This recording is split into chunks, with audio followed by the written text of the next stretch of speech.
ಅಮೃತಸಾರ ಗುರುಗಳ ಕರುಣದಿಂದ ಪನಿತು ಪೇಳುವೆ ಪರಮ ಭಗವದ್ಭಕ್ತರಿದನಾದರದಿ ಕೇಳುವುದು. ಕಡು ಕರುಣೆ ನೀನೆಂದರಿದು ಹೇರುಡಲ ನಮಿಸುವೆ ನಿನ್ನಡಿಗೆ ಬೆಂಬಿಡದೆ ಪಾಲಿಸು ಪರಮ ಕರುಣ ಸೆಂದು ಎಂದೆಂದು. ನಡು ನಡುವೆ ಬರುತ್ತೆಪ್ಪ ವಿಘ್ನವ ತಡೆದು ಭಗವನ್ನಾಮ ಕೀರ್ತನೆ ನುಡಿದುಂಡಿಸೆನ್ನಿಂದ ಪ್ರತಿ ದಿವಸದಲ್ಲಿ ಮರೆಯದಲೇ.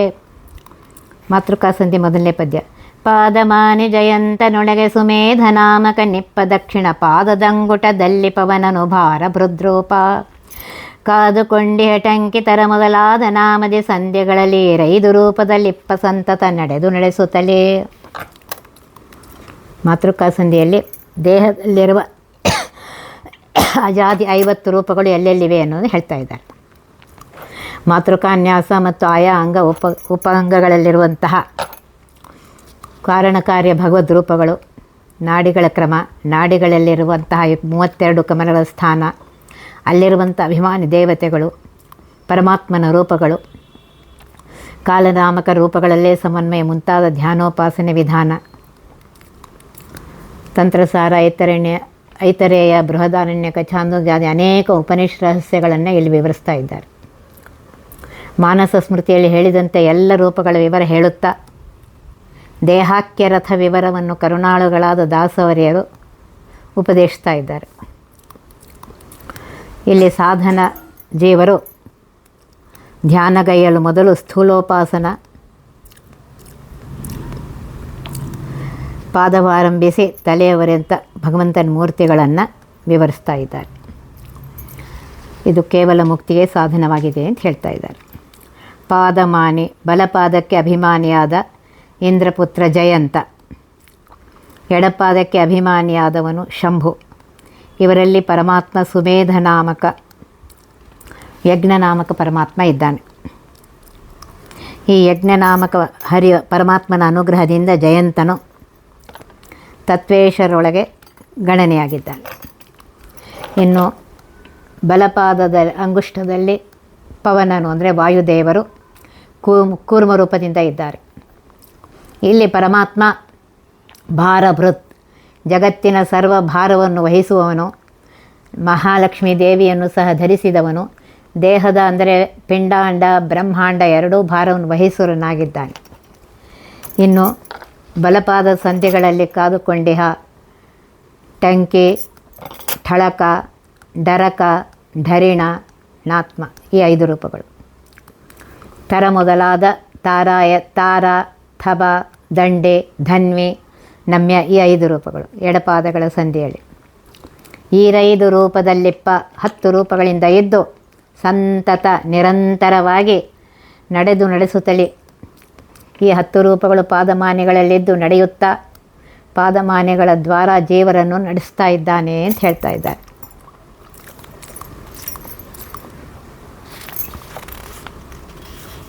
ಮಾತೃಕಾವರಣದಲ್ಲಿರುವ ಪರಮಾತ್ಮನ ರೂಪಗಳನ್ನು ದೇಹಗತ ತತ್ವದವಯಗಳಲ್ಲಿ ಚಿಂತನೆ ಮಾಡಿ ಮಾತೃಕಾ ವಿನ್ಯಾಸವನ್ನು ಮಾಡಿ ನಂತರ ಮಂತ್ರಗಳನ್ನು ಜಪಿಸ್ತಕ್ಕದ್ದು ಅಂತ ಶ್ರೀಮದಾಚಾರ್ಯರು ಹೇಳಿದ್ದಾರೆ.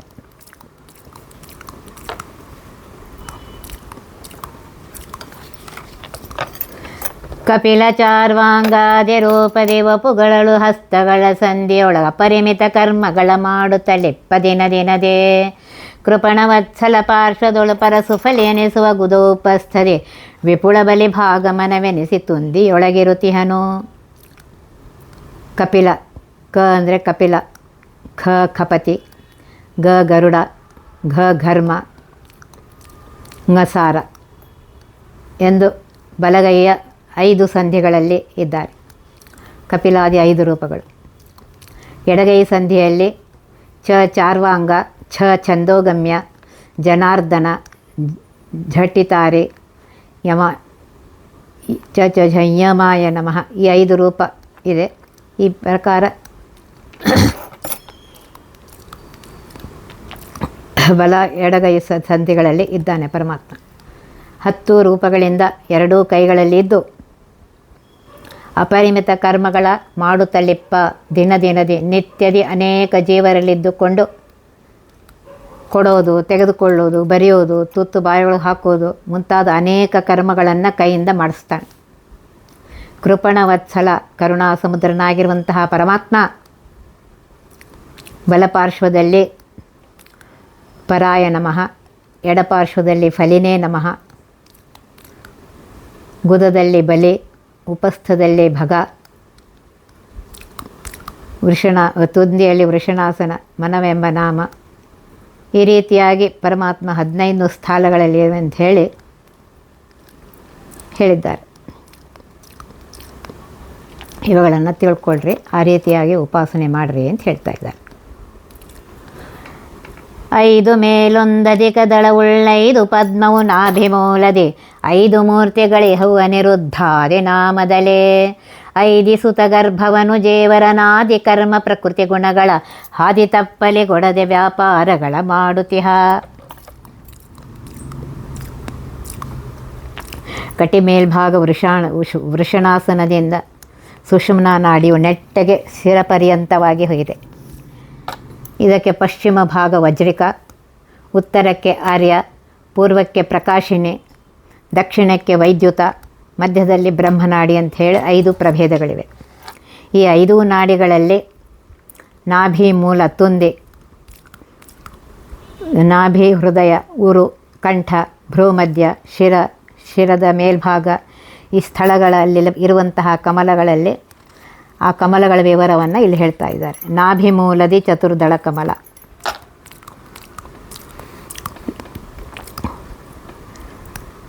5 ನಾಡಿಗಳಲ್ಲಿ 5 ಕಮಲಗಳಿವೆ, ಚತುರ್ದಳ ಕಮಲಗಳು.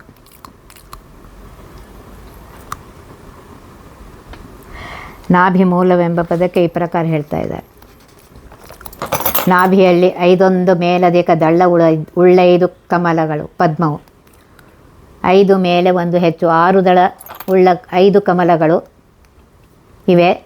ಇವು ಇಲ್ಲಿ ಪ್ರದ್ಯುಮ್ನ ರೂಪಿಯಾಗಿರುವಂತಹ ಪರಮಾತ್ಮ ವಾಯುವಂತರ್ಗತನಾಗಿ ಇದ್ದಾನೆ. ಜೀವರಂದರೆ ಸಕಲ ಜೀವರ ಅನಾದಿ ಕರ್ಮ ಪ್ರಕೃತಿ ಜೀವರ ಸ್ವಭಾವ ಗುಣಗಳನ್ನು ಅನುಸರಿಸಿ ಗರ್ಭವನ್ನು ಐದಿಸುವನು.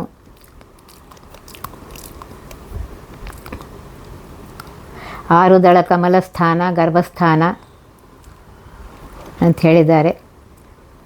ಮಜ್ಜಾದಿಂದ ರೇತಸ್ಸು, ಆ ರೇತಸ್ಸಿನಿಂದ ಪ್ರಾಣ ಇರುತ್ತಾನೆ. ಈ ಪ್ರಾಣನಲ್ಲಿ ನಾರಾಯಣ ಇದ್ದಾನೆ. ಕಾರಣ ರೇತಸ್ಸು ಗರ್ಭತ್ವವನ್ನು ಏತುತ್ತದೆ ಅಂತ ಹೇಳ್ತಾ ಇದ್ದಾರೆ.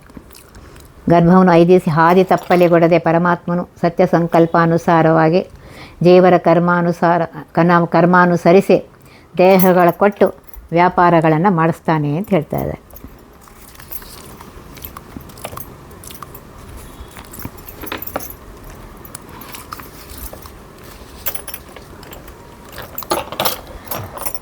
ನಾಭಿಯಲ್ಲಿ ಷಟ್ಕೋಣ ಮಂಡಲದಿ ಭವಿಷ್ಯದ್ ಬ್ರಹ್ಮನೊಳು ಮುಕ್ತಾಭಿಶ್ರೀ ಪ್ರದ್ಯುಮ್ನ ನೆಪ್ಪನು ವಿಬುಧ ಗಣ ಸೇವ್ಯ.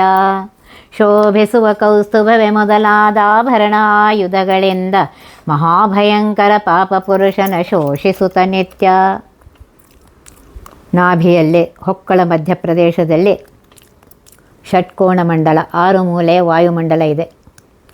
ಇಲ್ಲಿ ಭವಿಷ್ಯದ್ ಬ್ರಹ್ಮನಳು ಅಂದರೆ ಮುಂದೆ ಬ್ರಹ್ಮದೇವರ ಪದವಿಗೆ ಬರುವಂತಹ ವಾಯುದೇವರಲ್ಲಿ ಮುಕ್ತಾಭ ಮುತ್ತಿನ ವರ್ಣದಂತೆ ಪ್ರಕಾಶಮಾನನಾದ ಪ್ರದ್ಯುಮ್ನ ದೇವನು ಶೋಭಿಸುವ ಕೌಸ್ತುಭೆ ಮೊದಲಾದ ಆಭರಣ ಆಯುಧಗಳಿಂದಲೇ ಕೌಸ್ತುಭ ಮಣಿಗಳಿಂದ ಶೋಭಿಸ್ತಾ ಇದ್ದಾನೆ.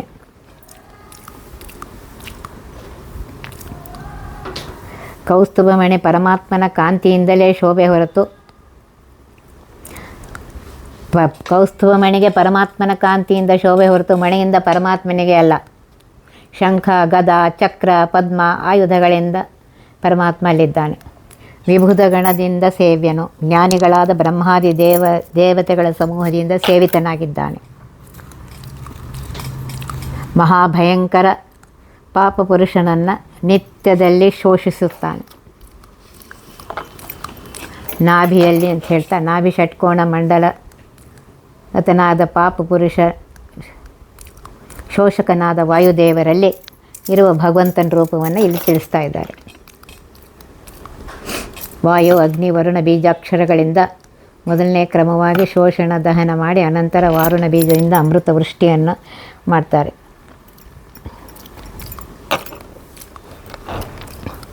ದ್ವಾದಶಾರ್ಕರ ಮಂಡಲವು ಮಧ್ಯೋದರೊಳೆದು ಸುಷುಮ್ನದೊಳಗಿಹ ಐದು ರೂಪಾತ್ಮಕನು 60 ಈ ದಿವಾರಾತ್ರಿಗಳ ಮಾನಿಗಳಾದ ದಿವಿಜರ ಸಂತೈಸುತ್ತ ನಿಷಾದ ರೂಪಕ ದೈತ್ಯರನು ಸಂಹರಿಪ ನಿತ್ಯ. ಹೇಳ್ತಾ ಇದ್ದಾರೆ, ದ್ವಾದಶಾರ್ಕ ಮಂಡಲವು 12 ಕೋಣ ಮಂಡಲ, ಅಂದರೆ 12 ದಳವುಳ್ಳ ದಳ ಕಮಲ ಇದೆ. 12 ಜನ ಸೂರ್ಯಮಂಡಲವು ಅಲ್ಲೇ ಮಧ್ಯೋದರದಲ್ಲಿ ಮಧ್ಯ ಹೊಟ್ಟೆಯಲ್ಲಿ ಶೋಭಿಸ್ತಾ ಇದೆ. ಇದು ಸುಷುಮ್ನ ನಾಡಿಯಲ್ಲೇ ಇದೆ. 5 ರೂಪಾತ್ಮಕನು ಪ್ರದ್ಯುಮ್ನಾದಿ 5 ರೂಪದಿಂದಿರುವಂತಹ ಪರಮಾತ್ಮನು, ಪ್ರದ್ಯುಮ್ನ ಅನಿರುದ್ಧ ಸಂಕರ್ಷಣ ರೂಪದಿಂದಿರುವಂತಹ ಪರಮಾತ್ಮನು 60 + 360 ದಿವ ಹಗಲು ರಾತ್ರಿಗಳಿಗೆ ಅಭಿಮಾನಿಯಾದ ದೇವತೆಗಳನ್ನು ಸಂತೈಸುತ್ತಾ ಸಮಾಧಾನಪಡಿಸುತ್ತಾ ಆಧರಿಸಿ ಪ್ರೀತಿಪಡಿಸುತ್ತಾ ಈ ದೇವತೆಗಳ ವಿರೋಧಿಗಳಾದ ನಿಷಾದ ರೂಪಕ ಭಯಂಕರ ರೂಪಗಳನ್ನು ಧರಿಸಿದ ದೈತ್ಯರನ್ನು ನಿತ್ಯದಲ್ಲಿ ಸಂಹರಿಪ, ನಿತ್ಯದಲ್ಲಿ ನಾಶ ಮಾಡ್ತಾನೆ ಅಂತ ಹೇಳ್ತಾ ಇದ್ದಾರೆ. ಆದಿತ್ಯ ಇರುವಂತಹ ಮಂಡಲದಲ್ಲಿರುವ ಉದರ ಮಂಡಲದಲ್ಲಿರುವ ದ್ವಾದಶ ಕಮಲದಲ್ಲಿ ಪರಮಾತ್ಮನು 5 ರೂಪಗಳಿಂದ ಇದ್ದು 360 ದಿನಗಳ ಹಗಲು ರಾತ್ರಿಗಳ ಅಭಿಮಾನಿ ದೇವತೆಗಳನ್ನು ಸಂತೋಷಪಡಿಸುತ್ತಾ ವಿರೋಧಿಗಳಾದ ದೈತ್ಯರನ್ನು ಸಂಹಾರ ಮಾಡುತ್ತಾ ದ್ವಾದಶ ಕಮಲಗಳಲ್ಲಿ ಪರಮಾತ್ಮನ ಈ ಭಗವಂತ ರೂಪನ್ನು ಚಿಂತಿಸುತ್ತಿರುವಂತೆ ಹೃದಯದಲ್ಲಿಯೇ ಇರುವ ತ್ರಿಕೋಣ ಮಂಡಲದಲ್ಲಿ ರಕ್ತವರ್ಣ ವಿಶಿಷ್ಟನಾದ ಅಗ್ನಿಬೀಜದಿಂದ ವಾಚ್ಯನಾದ ಅಗ್ನ್ಯಂತರ್ಗತ ಸಂಕರ್ಷಣ ರೂಪಿಯನ್ನು ಪರಮಾತ್ಮನನ್ನು ಧ್ಯಾನಿಸಿ ಅಂತ ಹೇಳ್ತಾ ಇದ್ದಾರೆ. ಅವನಿಂದ ಪಾಪ ಪುರುಷನು ಸುಟ್ಟು ಹೋಗಲಿ ಅಂತ ಭಾವಿಸಬೇಕು ಅಂತ ಹೇಳ್ತಾ ಇದ್ದಾರೆ. ಶ್ರೀಮದಾಚಾರ್ಯ ಹೇಳಿದ್ದಾರೆ, ಅದನ್ನೇ ಇಲ್ಲಿ ಹೇಳ್ತಾ ಇದ್ದಾರೆ. ಹೃದಯದೊಳಗೆ ಅಷ್ಟಕಮಲದೊಳದರೊಳಗೆ ಪ್ರಾದೇಶ ನಾಮಕ ಉದಿತ ಭಾಸ್ಕರನಂತೆ ತೋರ್ಪನು ಬಿಂಬನೆಂದೆನಿಸೆ ಪದುಮಚಕ್ರ ಸುಶಂಕ ಸುಗದಾಂಗದ ಕಟಕ ಮುಕುಟಾಂಗುಲೀಯಕ ಪದಕ ಕೌಸ್ತುಭ ಹಾರ ಗ್ರೈವೇಯಾದಿಭೂಷಿತನು.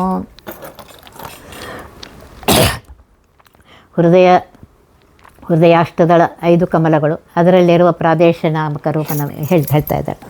ಹೃದಯದೊಳಗಿಹ ಎದೆಯಲ್ಲಿರುವಂತಹ ಅಷ್ಟದಳ ಕಮಲಗಳು 5, ಇದರೊಳಗೆ ಪ್ರಾದೇಶ ನಾಮಕನು ಸಂಕರ್ಷ ರೂಪಿಯಾಗಿ ಪರಮಾತ್ಮನ ಪ್ರಾದೇಶ ಅನಿಸ್ಕೊಂಡು ಬಿಂಬನೆಂದೆನಿಸಿ ಕಮಲ ಮಧ್ಯ ಭೂಭಾಗಕ್ಕೆ ಆಶ್ರಯನಾಗಿದ್ದಾನೆ. ಈತನೇ ಬಿಂಬನಾಗಿದ್ದಾನೆ. ಈತನು ಉದಿತ ಭಾಸ್ಕರನಂತೆ ಉದಯವಾಗುವ ಸೂರ್ಯನಂತೆ ಹೊಳಿತಾ ಇದ್ದಾನೆ. ಪದ್ಮ, ಚಕ್ರ, ಶಂಖ, ಗದ ಆಯುಧಗಳನ್ನು ಧರಿಸಿದ್ದಾನೆ. ಅಂಗದ ಕಟಕ ಅಂದರೆ ಭುಜಕೀರ್ತಿ, ಮುಕುಟ ಅಂದರೆ ಕಿರೀಟ, ಅಂಗುಲಿಯಕ ಅಂದರೆ 10 ಬೆರಳುಗಳಲ್ಲಿ 10 ಉಂಗುರಗಳು, ನವರತ್ನ ಪದಕಗಳು, ಕೌಸ್ತುಭಮಣಿ, ವೈಜಂತಿ, ಮುತ್ತಿನ ಮಾಲಾದಿ ಹಾರಗಳನ್ನು ಹಾಕ್ಕೊಂಡಿದ್ದಾನೆ. ಗ್ರೈವೇಯಾದಿ ಕಂಠದಲ್ಲಿ ಧರಿಸಿ ಈ ಎಲ್ಲ ಹಾರಗಳಿಗೆ ತನ್ನ ಶೋಭಿಪ ಕಂಠದಿಂದ ಭೂಷಿತ ಅಂದರೆ ಶೋಭೆಯನ್ನು ಕೊಡುವನಲ್ಲದೆ ಹಾರಗಳಿಂದ ಪರಮಾತ್ಮ ಶೋಭೆಯಿಲ್ಲ. ಆ ಹಾರಗಳಿಂದ ಪರಮಾತ್ಮನಿಗೆ ಏನಿಲ್ಲ, ಆ ಹಾರಗಳಿಗೆ ಶೋಭೆಯನ್ನು ತಂದು ಕೊಟ್ಟಿದ್ದಾನೆ ಪರಮಾತ್ಮ. ಈ ಎಲ್ಲ ಹಾರಗಳು ಪರಮಾತ್ಮನ ಸ್ವರೂಪಭೂತವಾದವುಗಳು, ಲಕ್ಷ್ಮಾತ್ಮಕವಾದವುಗಳು. ಇದನ್ನು ಸರಿಯಾಗಿ ತಿಳ್ಕೋಬೇಕು.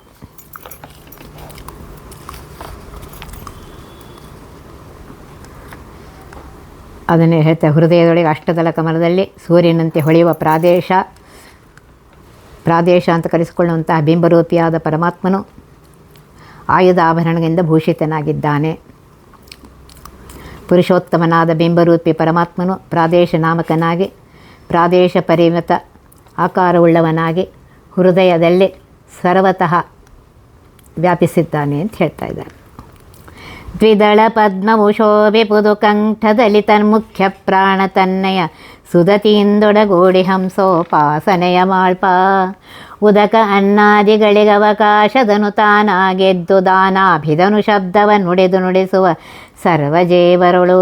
ಕಂಠದಲ್ಲಿ ಕುತ್ತಿಗೆಯ ಭಾಗದಲ್ಲಿ ಅಂದರೆ ಕೊರಳಲ್ಲಿ ಸುಷುಮ್ನ ನಾಡಿಗತ ಕಮಲಗಳು 5 ಇವೆ. ಇವು 2 ದಳವುಳ್ಳ ಕಮಲಗಳು. ಈ 5 ಕಮಲಗಳಲ್ಲಿ ಭಾರತೀಯರವಣ ಮುಖ್ಯ ಪ್ರಾಣದೇವರು ತನ್ನ ಹೆಂಡತಿಯಾದ ಭಾರತೀ ದೇವಿಯಿಂದ ಒಡಗೂಡಿ ಉದಾನ ನಾಮಕ ಶ್ವಾಸ ರೂಪದಿಂದ ಹಂಸ ಮಂತ್ರಗಳನ್ನು ಸಕಲ ಜೀವರಲ್ಲಿ ಮಾಡ್ತಾರೆ.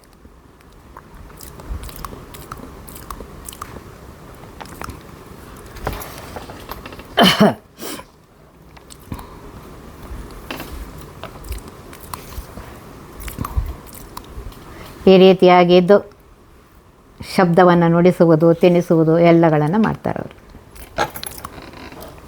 ತಾನಾಗಿ ಊಟ ಮಾಡುವ, ಅನ್ನ ಕುಡಿಯುವ ನೀರಿಗೆ ಕಂಠದ್ವಾರದಿಂದಲೇ ಹೊಟ್ಟೆಗೆ ಹೋಗಲಿಕ್ಕೆ ಅವಕಾಶವನ್ನು ಕೊಡ್ತಾರೆ. ಉದಾನಾಭಿಧನು, ಈ ಉದಾನಾಮಕ ವಾಯುದೇವರು ಈ ಕಂಠದಿಂದಲೇ ಸಕಲ ಶಬ್ದಗಳನ್ನು ಸರ್ವ ಜೀವರೊಳಗೆದ್ದು ವಾಯುದೇವರು ನುಡಿಸ್ತಾ ಇದ್ದಾರೆ.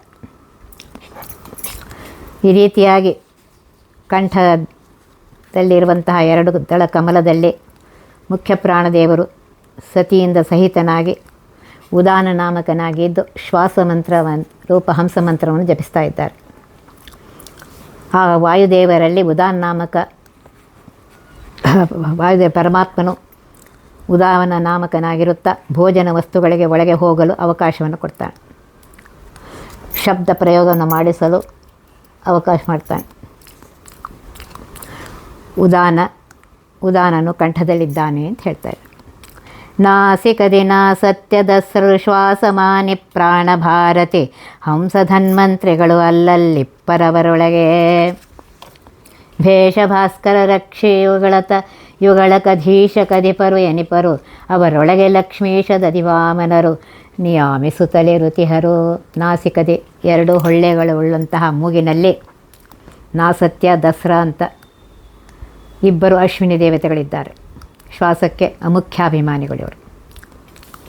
ಭಾರತೀ ಪ್ರಾಣದೇವರು ಬಲಶ್ವಾಸಕ್ಕೆ, ಸೂರ್ಯ ಭಾಸ್ಕರ ಪ್ರಾಣ ಎಡಶ್ವಾಸದಲ್ಲಿ ಚಂದ್ರ, ಇವರಲ್ಲಿ ಭಾರತೀ ದೇವಿಯರು ಮುಖ್ಯಾಭಿಮಾನಿಗಳು. ಪ್ರಾಣದೇವರು ತತ್ಪತ್ನಿ ಭಾರತೀ ದೇವಿಯರಲ್ಲಿ ಹಂಸನಾಮಕ ಪರಮಾತ್ಮನ ಧನ್ವಂತರಿ ನಾಮಕ ಪರಮಾತ್ಮ ಇದ್ದಾನೆ ಭಾರತೀ ದೇವಿಯರಲ್ಲಿ. ಈ ರೀತಿಯಾಗಿ ಚಿಂತನೆ ಮಾಡಬೇಕು ಅಂತ ಹೇಳ್ತಾ ಇದ್ದಾರೆ. ಅಕ್ಷಿಯುಗಳಕ್ಕೆ 2 ಕಣ್ಣುಗಳಿಗೆ ಭೇಷ ಭಾಸ್ಕರ ಸೂರ್ಯಚಂದ್ರರು, ಬಲಗಣ್ಣಿಗೆ ಸೂರ್ಯ, ಎಡಗಣ್ಣಿಗೆ ಚಂದ್ರ. ಇಲ್ಲಿ ಸೂರ್ಯನಲ್ಲಿ ಲಕ್ಷ್ಮೀನಾರಾಯಣ, ಚಂದ್ರನಲ್ಲಿ ದಧಿವಾಮನ ದೇವರು ನಿಯಮಿಸ್ತಾ ಇದ್ದಾರೆ ಅಂತ ಚಿಂತನೆ ಮಾಡಬೇಕು.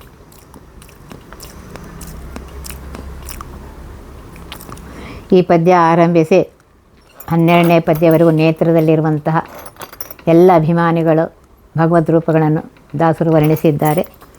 ಅದನ್ನು ಮುಂದೆ ಹೇಳ್ತಾ ಇದ್ದಾರೆ.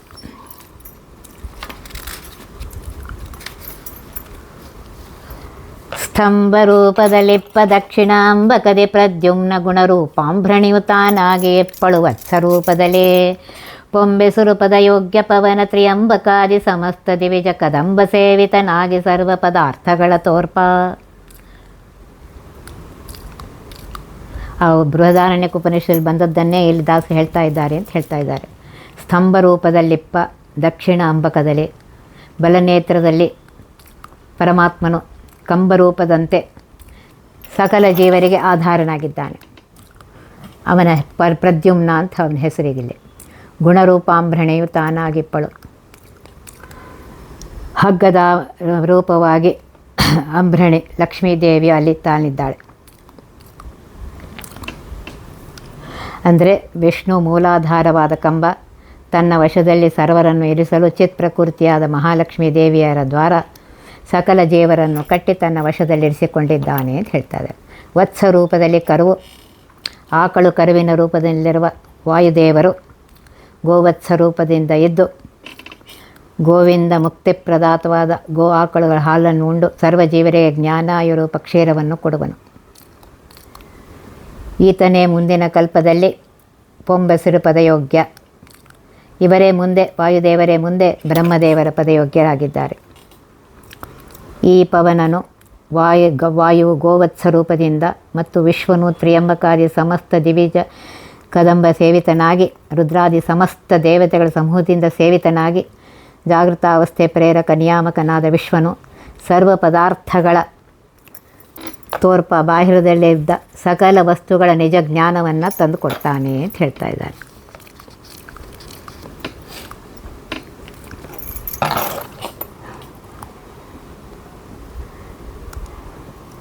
ಸರ್ವ ಪ್ರಾಣಿಗಳಲ್ಲಿ ಗೋವತ್ಸ ರೂಪದಿಂದ ವಾಯುದೇವರಿರ್ತಾರೆ. ಆ ವಾಯುದೇವರ ಗೋವತ್ಸ ರೂಪಕ್ಕೆ ಪ್ರಾಣಪತಿ ಪರಮಾತ್ಮನು ಕಟ್ಟುವ ಸ್ತಂಭ ಗೂಟಾಗಿದ್ದಾಳೆ. ಅನ್ನಾಭಿಮಾನಿಯಾದ ಮಹಾಲಕ್ಷ್ಮೀ ದೇವಿ ಹಗ್ಗರೂಪಳಾಗಿದ್ದಾಳೆ. ಹೀಗೆ ಪರಮಾತ್ಮನೆಂಬ ಗೂಟದಲ್ಲಿ ಶ್ರೀಲಕ್ಷ್ಮೀದೇವಿ ಎಂಬ ಹಗ್ಗದಿಂದ ಗೋವತ್ಸರೂಪಿಯಾದ ವಾಯುದೇವರು ಕಟ್ಟಲ್ಪಟ್ಟಿದ್ದಾರೆ. ಈ ರೀತಿಯ ಉಪಾಸನೆ ಮಾಡುವವರಿಗೆ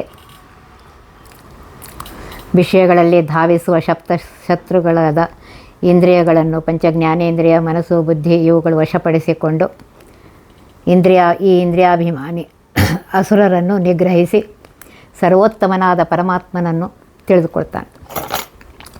ಹೀಗೆ ಬಲಗಣ್ಣಿನಲ್ಲಿದ್ದ ವಾಯುದೇವನನ್ನು ಕ್ಷೀಣವಾಗದ ಜ್ಞಾನ ಹಾಗೂ ಮನಸ್ಸುಗಳುಳ್ಳ ರುದ್ರ ಮುಂತಾದ ದೇವತೆಗಳು ಉಪಾಸಿಸುತ್ತಾರೆ. ಹೀಗೆ ಬಲಗಣ್ಣಿನಲ್ಲಿ ಗೂಢರೂಪದಿಂದಿರುವಂತಹ ಪ್ರಜ್ಞರೂಪಿ ಪರಮಾತ್ಮನಲ್ಲಿ ಮಹಾಲಕ್ಷ್ಮೀ ದೇವಿ ರೂಪದಿಂದ ಹಗ್ಗದಿಂದ ಬದ್ಧನಾದ ವಾಯುದೇವರನ್ನು ರುದ್ರ ಮೊದಲಾದ ಸಪ್ತ ದೇವತೆಗಳು ಮೋಕ್ಷಕ್ಕೆ ಅಲ್ಲಿ ಆನಂದ ಉದ್ರೇಕಕ್ಕೋಸ್ಕರವಾಗಿ ಉಪಾಸನೆ ಮಾಡ್ತಾರೆ ಅಂತ ಹೇಳ್ತಾರೆ. ಈ ರೀತಿಯಾಗಿ ತಿಳ್ಕೊ ಅಂತ ಹೇಳ್ತಾ ಇದ್ದಾರೆ. ನೇತ್ರಗಳಲ್ಲಿ ವಸಿಷ್ಠ, ವಿಶ್ವಾಮಿತ್ರ, ಭಾರದ್ವಾಜ, ಗೌತಮ, ಅತ್ರಿಯಾಜಮದಗ್ನಿನಾಮಗಳೆಂದ ಕರೆಸುತ್ತಲೇ ಪತ್ರತಾಪಕ ಶಕ್ರ ಸೂರ್ಯ ಧರಿತ್ರ ಪರ್ಜನ್ಯಾದಿಸುರರು ಜಗತ್ರಯೇಶನ ಭಜಿಪರನುದಿನ ಪರಮ ಭಕುತಿಯಲ್ಲಿ ಕಣ್ಣಿನಲ್ಲಿರುವಂತಹ ರೂಪಗಳನ್ನ ಹೇಳ್ತಾ ಇದ್ದಾರೆ. ಕಣ್ಣಿನ ಕೆಂಪು ರೇಖೆಯಲ್ಲಿ ಗೌತಮ ಋಷಿಗಳು ರುದ್ರದೇವರಿದ್ದಾರೆ. ಬಿಳಿ ಗುಡ್ಡೆಯಲ್ಲಿ ವಸಿಷ್ಠ ಋಷಿಗಳು ಇಂದ್ರದೇವರಿದ್ದಾರೆ.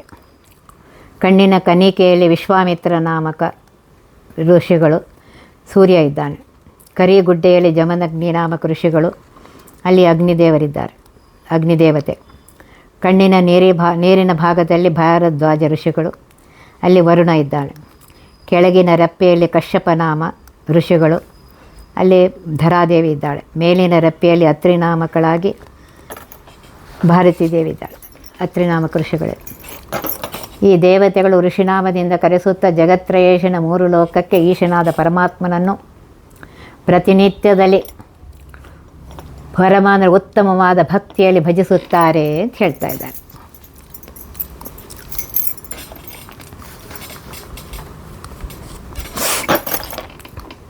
ಜ್ಯೋತಿಯೊಳಗಿಪ್ಪನು ಕಪಿಲಪುರ ಹೂತ ಮುಖ ದಿಕ್ಪತಿಗಳಿಂದ ಸಮೇತನಾಗಿ ದಕ್ಷಿಣಾಖಿಯ ಮುಖದೊಳಗಿಹ ವಿಶ್ವ ಶ್ವೇತವರ್ಣ ಚತುರ್ಭುಜನ ಸಂಪ್ರೀತಿಯಿಂದಲೇ ಸ್ಥೂಲ ವಿಷಯವ ಚೇತನರಿಗೊಂಡುಣಿಪ ಜಾಗ್ರತೆ ಇತ್ತು ನೃಗದಾಸ್ಯ. ಕಣ್ಣಿನೊಳಗಿಪ್ಪ ಜ್ಯೋತಿ ಪ್ರಕಾಶವೆಂದರೆ ಪುತ್ಥಳಿಯಲ್ಲಿ ಕಪಿಲ ನಾಮಕ ಪರಮಾತ್ಮ ಇದ್ದಾನೆ. ಇವನೇ ವಿಶ್ವನಾಮಕನಾಗಿದ್ದಾನೆ.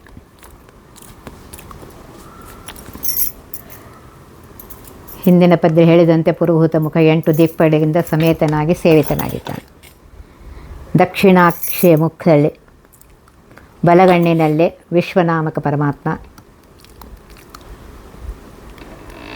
ಸಮಸ್ತ ಜಗತ್ತಲ್ಲಿ ವ್ಯಾಪಿಸಿರುವ ಪರಮಾತ್ಮನೇ ಬಲಗಣ್ಣಿನಲ್ಲಿದ್ದಾನೆ. ಈ ವಿಶ್ವನು ಶ್ವೇತವರ್ಣನದಾಗಿದ್ದಾನೆ, ಅಂದರೆ ಬಿಳಿಯ ಬಣ್ಣದವನಾಗಿದ್ದಾನೆ, ಚತುರ್ಭುಜ ಆಗಿದ್ದಾನೆ.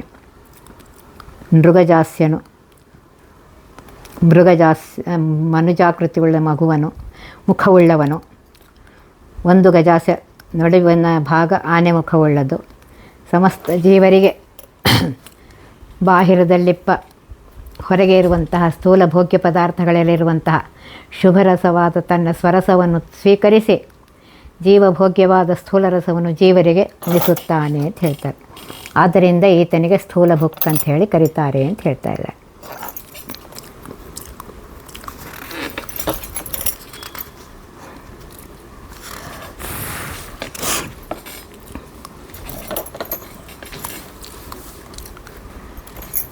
ನೆಲೆಸಿಹರು ದಿಗ್ದೇವತೆಗಳಿಕ್ಕೆಲದ ಕರ್ಣಂಗಳಲ್ಲಿ ತೀರ್ಥಂಗಳಿಗೆ ಮಾನಿಗಳಾದ ಸುರನದಿ ಮುಖ್ಯ ನಿರ್ಜರರು ಬಲದ ಕಿವಿಯಲ್ಲಿ ಇರುತಿಹರು ಬಾಂಬುಳೆಯ ಜನಕ ತ್ರಿವಿಕ್ರಮನು ನಿರ್ಮಲಿನನ್ನು ಮಾಡುವನು ಈ ಪರಿ ಚಿಂತಿಸುವ ಜನರ. ಇಕ್ಕೆಲದ ಕರ್ಣಂಗಳಲ್ಲಿ ನೆಲೆಸಿಹರು ದಿಗ್ದೇವತೆಗಳು. 2 ಕಿವಿಗಳಲ್ಲಿ ದಿಗ್ಗಭಿಮಾನಿ ದೇವತೆಗಳಿದ್ದಾರೆ. ಇವರು ಯಾರ್ಯಾರು ಅಂದರೆ ಪೂರ್ವ ದಿಕ್ಕಿಗೆ ಇರುವಂತಹ ಅಭಿಮಾನಿಗಳು ಪ್ರಾಣಾದಿಗಳು, ದಕ್ಷಿಣ ದಿಕ್ಕಿಗೆ ಇರುವಂತಹ ಯಮಾದಿಗಳು, ಪಶ್ಚಿಮಕ್ಕೆ ಇರುವಂತಹ ವರುಣಾದಿಗಳು, ಉತ್ತರಕ್ಕಿರುವಂತಹ ಚಂದ್ರ ಕುಬೇರಾದಿಗಳು. ಈ ಪ್ರಕಾರ ದೇವತೆಗಳು ಇರುವರಲ್ಲದೆ ಇಡಾನಾಡಿಯು ಹೊಕ್ಕಳ ಎಡಭಾಗದಿಂದ ಬಲಭಾಗಕ್ಕೆ ಬಲಕಿವಿ ಪರ್ಯಂತರವಾಗಿ ಹಬ್ಬಿದೆ.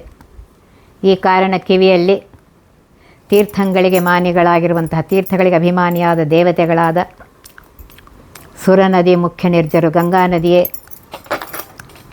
ಭಾಗೀರಥಿ, ಗಂಗಾ ನದಿಯ ಮೊದಲಾದ ನಿರ್ಜರರೊಂದು ದೇವತೆಗಳು ಬಲದ ಕಿವಿಯಲ್ಲಿ ಇದ್ದಾರೆ.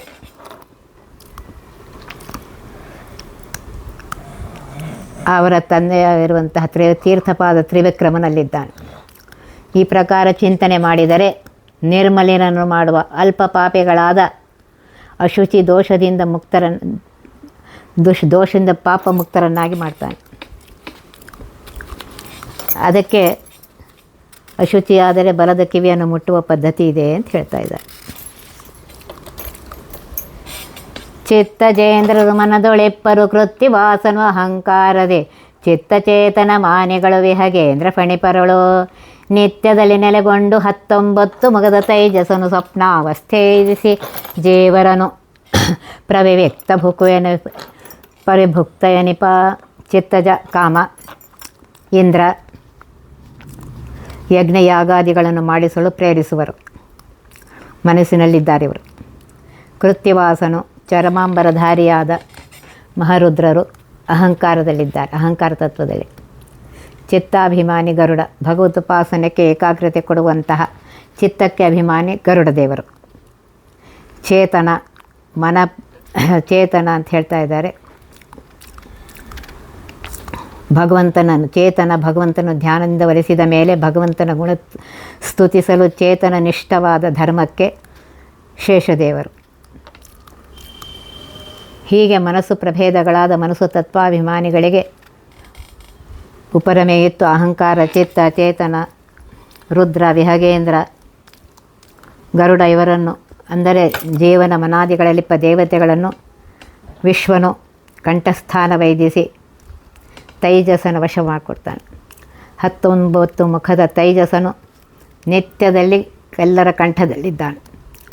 ಜೀವನಿಗೆ ಸ್ವಪ್ನಾವಸ್ಥೆಯನ್ನು ಐದಿಸಿ ಜೀವರಿಗೆ ಸ್ವಪ್ನ ಬೀಳುವಂತೆ ಮಾಡಿ ಪ್ರವಿವ್ಯಕ್ತ ಭುಕ್ಕು ಎಣಿಪ ಮನಸ್ಸ ವಾಸನಗಳಿಂದ ಹುಟ್ಟಿಸಿ ತೋರುವ ವಿಷಯಗಳು ಪ್ರವಿವ್ಯಕ್ತ ಎನಿಸುತ್ತವೆ. ತೈಜಸನು ಇಂತಹ ವಾಸನಾಮಯ ಶುಭರ ಸಾರವನ್ನು ತನ್ನ ಸ್ವಾಖ್ಯರಸ ಮುಂಜಿಸಿ ಜೀವರಿಗೆ ಸ್ವಪ್ನಾದಿ ಅನೇಕ ಪ್ರವ್ಯಕ್ತ ಸಂಸ್ಕಾರಗಳಿಂದ ಅನುಭವವನ್ನು ತಂದುಕೊಡ್ತಾನೆ ಅಂತ ಹೇಳ್ತಾ ಇದ್ದಾರೆ. ನೋಡ್ರಿ, ಪರಮಾತ್ಮ ಎಷ್ಟು ಮಾಡ್ತಾ ಇದ್ದಾನೆ. ಪರಮಾತ್ಮ ಇಷ್ಟೊಂದು ರೂಪದಿಂದ ಆ ಜೀವರಲ್ಲಿದ್ದು ಸ್ವಪ್ನ ವ್ಯಾಪಾರಗಳನ್ನು ಮಾಡಿಸುವ ತೈಜಸನ ಮಹಿಮೆಯನ್ನು ಹೇಳಿದ್ದಾರೆ. ಸ್ವಪ್ನ ಸ್ಥಾನ ಅಂದರೆ ಕಂಠದಲ್ಲಿ ಇರುವವನು. ಮಾನಸ ವಾಸನ ಸಂಸ್ಕಾರಗಳಿಂದ ಹುಟ್ಟುವ ಸರ್ವ ಪ್ರವ್ಯಕ್ತ ವಸ್ತುಗಳನ್ನು ತಿಳಿಸಿಕೊಟ್ಟು ಅವುಗಳ ಸಾರಭಾಗವನ್ನು ಭುಂಜಿಸುವನು. ವಿಶ್ವನಂತೆ ತೈಜಸನಿಗೂ 19 ಮುಖಗಳಿವೆ, 7 ಅಂಗಗಳಿವೆ. ಈ ತೈಜಸನು 2ನೇ ಪಾದ ಉಕಾರವಾಚ್ಯವಾದ 2ನೇ ರೂಪ. ಜಾಗೃತ್ ಕಾಲದ ವಸ್ತುಗಳ ಸಂದರ್ಶನದಿಂದ ಆಗಿರುವ ಸಂಸ್ಕಾರದಿಂದ ನಿರ್ಮಿತವಾದ ಸ್ವಪ್ನದಲ್ಲಿ ತೋರುವ ವಿಷಯಗಳು ಪ್ರವ್ಯಕ್ತ ಎನಿಸುತ್ತವೆ. ತೈಜಸನು ಇವುಗಳನ್ನು ಸ್ವಪ್ನದ್ವಾರ ತೋರಿಸಿ ಇವುಗಳಲ್ಲಿಯ ಸಾರವನ್ನು ಸ್ವೀಕರಿಸುತ್ತಾನೆ ಅಂಥೇಳಿ ವರಾಹ ಪುರಾಣದಲ್ಲಿ ಬಂದದ್ದನ್ನು ಇಲ್ಲಿ ಹೇಳ್ತಾ ಇದ್ದಾರೆ. ನೋಡ್ರಿ, ಪರಮಾತ್ಮ ಎಷ್ಟು ರೂಪದಿಂದಿದ್ದು ಜೀವರಿಗೆ ಎಷ್ಟು ಇದು ಮಾಡ್ತಾ ಇದ್ದಾನೆ. ಜ್ಞಾನಮಯ ತೈಜಸನು ಹೃದಯ ಸ್ಥಾನ ವೈದಿಸಿ ಪ್ರಾಜ್ಞನೆಂಬ ವಿಧಾನದಿಂ ಕಯಸುತ್ತ ಚಿತ್ಸುಕ ವ್ಯಕ್ತಿಯನ್ನೇ ಕೊಡುತ್ತಾ ಆನತೇಷ್ಟ ಹೃದನು ಅನುಸಂಧಾನವೀಯದೆ ಸುಪ್ತಿ ಐದಿಸಿ ತಾನೇ ಪುನರಪಿ ಸ್ವಪ್ನ ಜಾಗೃತಿ ಈವ ಚೇತನಕ್ಕೆ. ಈ ರೀತಿಯಾಗಿ ಜ್ಞಾನಮಯ ಪ್ರಾಚುರ್ಯ ಸಚ್ಚಿನ್ಮಯ ದೇಹವುಳ್ಳಂತಹ ತೈಜಸ ನಾಮಕ ಪರಮಾತ್ಮನು ವಿಶ್ವನಿಂದ ಕೂಡಿಕೊಂಡು ಎದೆಯ ಸ್ಥಳವನ್ನು ಅಲ್ಲಿ ಹೊಂದಿಸಿ ಹೃದಯಸ್ಥನಾದ ಪ್ರಾಜ್ಞ ಪರಮಾತ್ಮನಿಗೆ ವಶ ಕೊಡ್ತಾನೆ. ಜೀವನಿಗೆ ನಿದ್ರಾವಸ್ಥೆ ಕೊಟ್ಟು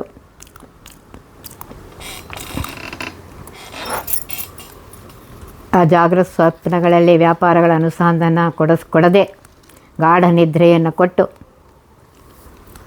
ಆ ಜೀವನಿಗೆ ಸುಖ ನಿದ್ರೆಯನ್ನು ಕೊಡ್ತಾನೆ.